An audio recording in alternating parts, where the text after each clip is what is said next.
राजाभाऊ वाजेंनी 2024च्या लोकसभेत मी घेतलेल्या मुलाखतीत सांगितलं होतं की जोपर्यंत ठाकरे तोपर्यंत हा राजाभाऊ वाजे राजकारणामध्ये आहे. शेवटी निष्ठेला किंमत असते. हा तो मुद्दा. तुम्हाला जी उमेदवारी मिळाली ती न मागता मिळाली. म्हणजे राजाभाऊ वाजे असे एकमेव आमदार राहिले की त्यांना उद्धव ठाकरेंकडे जावं लागलं नाही की मला तिकीट द्या. नेमकं उद्धव ठाकरेंचा एवढा विश्वास तुमच्यावरती कसं? मला असं वाटतं की या मधल्या काळात तेव्हा सर्वत्र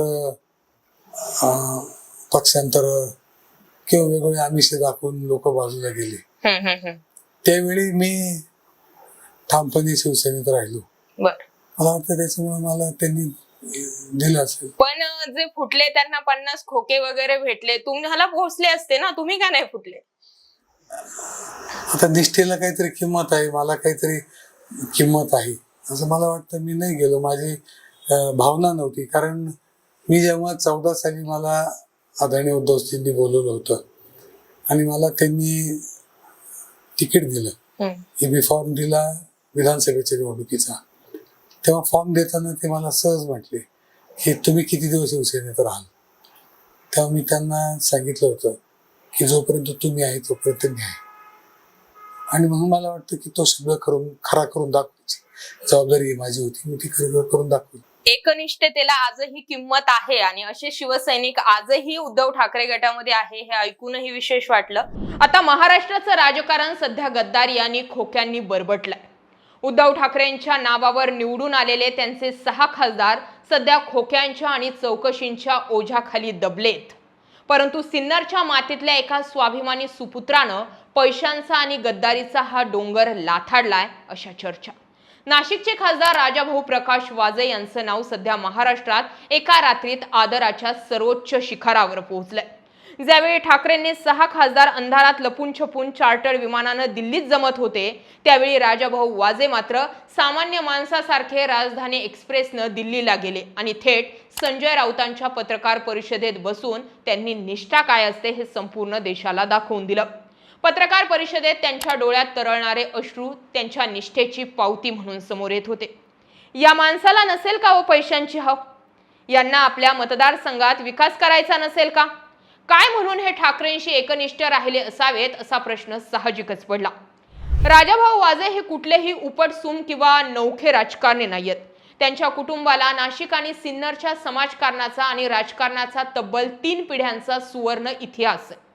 1953 मध्ये मुंबई राज्य अंतर्गत सिन्नर नगर परिषदेच्या पहिला महिला नगराध्यक्ष म्हणून राजाभाऊंच्या आजी श्रीमती मथुराबाई वाजे यांनी संयुक्त महाराष्ट्र चळवळीला पाठिंबा देण्यासाठी आपल्या पदाचा तडकाफडकी राजीनामा दिला होता आणि त्यासाठी तुरुंगवासही भोगला होता.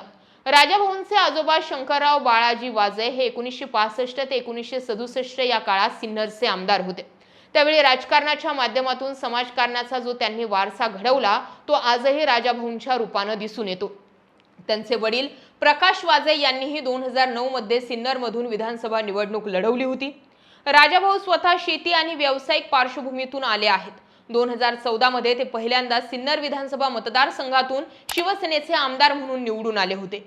राजाभाऊ वाजे आणि ठाकरे कुटुंबाचे नाते निव्वळ राजकीय नसून ते प्रचंड भावनिक आहे. 2014 मध्ये जेव्हा राजाभाऊ वाजे पहिल्यांदा मातोश्रीवर उद्धव ठाकरेंना भेटायला गेले आणि हातावर शिवबंधन बांधलं, तेव्हा उद्धव ठाकरेंनी त्यांना सहज विचारलं होतं की तुम्ही किती दिवस माझ्यासोबत राहणार? त्यावर राजाभाऊंनी करारे आवाजात उत्तर दिलं होतं, उद्धवजी, मी असेपर्यंत आणि तुम्ही असेपर्यंत मी तुमची साथ सोडणार नाही. जेव्हा 2022 मध्ये एकनाथ शिंदेंनी महाबंडखोरी केली तेव्हाही अनेक जण त्यांच्यासोबत निघून गेले, पण राजाभाऊ वाजे उद्धव ठाकरेंसोबत सावलीसारखे ठाम राहिले.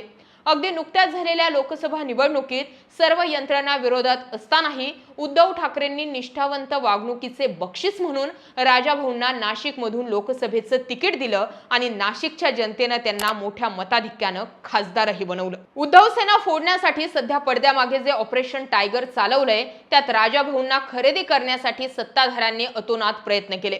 राजाभाऊंचे वडील प्रकाश वाजे यांनी उघड केलेल्या इनसाइड स्टोरीनुसार 14 एप्रिल रोजी ठाण्यातून 2 मोठी माणसं थेट सिन्नरला वाजे यांच्या घरी आली होती. त्यांनी राजाभाऊंना शिंदे गटात येण्यासाठी 50 कोटींची ऑफर आणि मतदारसंघात 100 कोटींच्या विकास कामांच्या निधीचं आमिष दिलं होतं. 2029च्या पुढील निवडणुकीची सर्व जबाबदारी आमची असेल असंही सांगण्यात आलं होतं.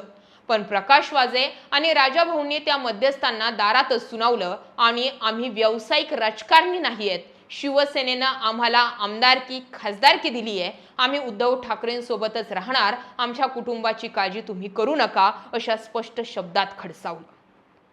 पुढची तारीख होती 17 जून. 17 जून रोजी नवी दिल्लीत जेव्हा पक्षफुटीच्या पार्श्वभूमीवर संजय राऊत, अरविंद सावंत, राजाभाऊ वाजे यांनी संयुक्त पत्रकार परिषद घेतली, तेव्हा एक अत्यंत भावनिक प्रसंग घडला. संजय राऊत अतिशय पोटतिडकीनं आणि आक्रमकपणे बोलत होते. ज्यावेळी त्यांनी बाळासाहेब ठाकरेंनी आम्हाला मुलासारखं वाढवलं, उद्धव ठाकरेंनी भावासारखं प्रेम दिलं, आम्ही आज खासदार आहोत, कदाचित उद्या नसू, पण पक्षानं जे दिलंय ते आम्ही कसं विसरू शकतो, ज्यांची रिक्षामध्ये बसण्याची औकात नव्हती ते आज ठाकरे नावामुळे चार्टर विमानानं फिरत आहेत आणि गद्दारी करत आहेत, अशी भावनिक साथ घातली.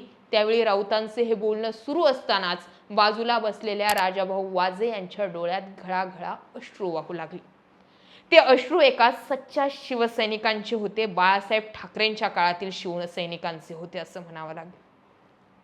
ज्या पक्षानं आणि ठाकरे कुटुंबाने आपल्याला मान सन्मान दिला, त्यांच्याशी गद्दारी करण्याचा विचारही मनात येणं पाप आहे, या भावनेनं त्यांचं हृदय भरून आलं. नंतर पत्रकारांशी बोलताना ते अत्यंत भावुक होऊन म्हणाले, माझ्या वडिलांनी माझ्यावर निष्ठेचे संस्कार केलेत, माझ्या सद्विवेक बुद्धीला जे पटेल तेच मी करणार. ज्या दिवशी मी उद्धव ठाकरेंची साथ सोडेन त्या दिवशी मी राजकारणच सोडून देईन, पण गद्दारी करणार नाही. आजच्या काळात जिथे आमदार खासदार काही कोटींसाठी एका रात्रीत इमान विकतात, तिथे 100 कोटींच्या ऑफर्स आणि सत्तेची आमिष पायाखाली तुडवून मातोश्रीशी इमान राखणारे राजाभाऊ वाजे हे महाराष्ट्राच्या राजकारणातील नॉट फॉर सेलचे जिवंत उदाहरण बनलाय.